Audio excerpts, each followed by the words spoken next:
Halo semuanya, hari ini kita bakal jalan-jalan ke sebuah tempat yang luar biasa, yaitu ke dalam tubuh kita sendiri. Berdasarkan materi dari Uktuvia Bikinihaya, kita akan mengupas tuntas sistem pencernaan manusia.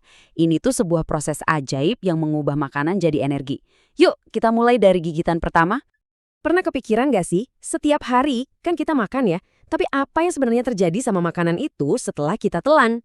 Ternyata di dalam tubuh kita itu ada sebuah petualangan yang super kompleks dan menakjubkan, yang terjadi bahkan tanpa kita sadari. Oke, jadi intinya begini. Sistem pencernaan itu ibaratnya pabrik super canggih di dalam tubuh kita. Tugas utamanya, ya mengubah semua makanan yang kita lahap, nasi, ayam, buah-buahan menjadi bahan bakar. Jadi energi buat kita bergerak, berpikir, ya pokoknya buat hidup deh. Tanpa pabrik ini, kita semua bisa lowbat. Nah, setiap petualangan kan pasti ada titik startnya. Kalau untuk makanan kita, perjalanannya tuh dimulai dari tempat yang paling kita kenal. Ya, betul, dari mulut. Begitu makanan masuk mulut, langsung ada dua kerjaan besar yang terjadi barengan.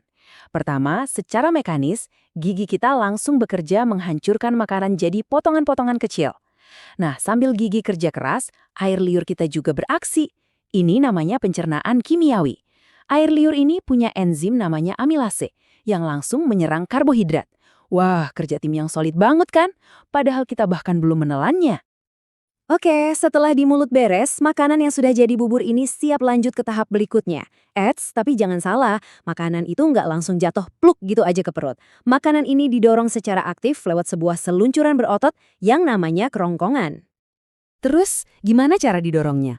Lewat proses keren yang disebut gerak peristaltik. Bayangin aja otot-otot di kerongkongan kita itu meremas dan mendorong secara bergelombang, kayak ombak gitu, untuk nganterin makanan ke bawah. Tujuannya satu, langsung menuju lambung.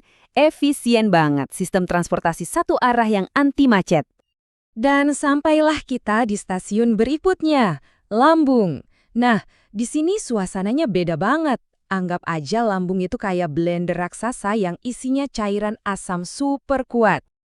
Di dalam kantong berotot ini, ada 3 aksi utama. 1, asam lambung yang sangat kuat, terus melarutkan makanan. 2, ada pemain baru nih, enzim khusus bernama pepsin yang tugasnya memecah protein.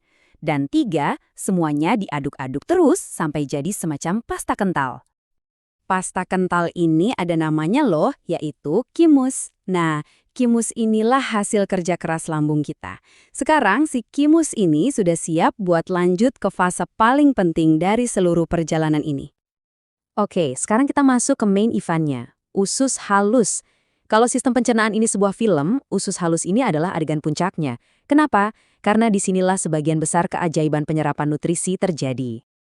Usus halus yang panjang banget ini dibagi jadi 3 area, masing-masing punya tugasnya sendiri. Pertama, duodenum atau usus 12 jari. Di sini kimus disiram lagi pakai enzim dari pankreas dan cairan empedu. Ibaratnya persiapan terakhir lah. Lanjut ke bagian kedua, jejunum. Disinilah penyerapan nutrisi besar-besaran terjadi. Terakhir ada ileum, yang tugasnya menyapu bersih sisa-sisa nutrisi berharga sebelum masuk ke aliran darah. Nah, setelah semua yang bagus-bagus dari makanan diserap, kan pasti ada sisanya dong. Ampasnya ini nggak dibuang begitu aja, tapi lanjut ke pemberhentian terakhir dalam pemrosesan, yaitu usus besar. Jadi, apa bedanya usus halus dan usus besar? Gampangnya gini. Kalau usus halus fokusnya menyerap nutrisi, tugas utama usus besar adalah menyerap kembali air dan elektrolit dari sisa makanan. Ini penting banget loh, biar tubuh kita nggak kekurangan cairan. Semacam proses daur ulang air gitu deh. Jadi, setelah airnya diserap lagi, yang tersisa ya tinggal produk limbahnya. Usus besar inilah yang memadatkan materi ini dan membentuknya menjadi apa yang kita kenal sebagai feses. Feses ini nggak langsung ditendang keluar ya, dia disimpan dulu di ruang tunggu yang namanya rektum. Nanti kalau sudah waktunya dan tubuh ngasih sinyal, barulah dia dikeluarkan lewat anus. Dan proses pengeluaran limbah ini istilah medisnya adalah defekasi. Inilah akhir dari perjalanan makanan yang luar biasa di dalam tubuh kita, mulai dari gigitan pertama sampai pembuangan terakhir.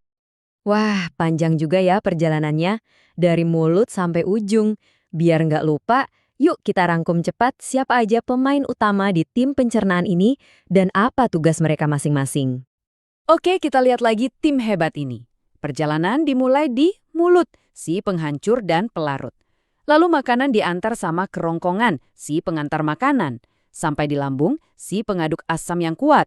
Terus nutrisinya disortir sama usus halus. Airnya didaur ulang oleh usus besar.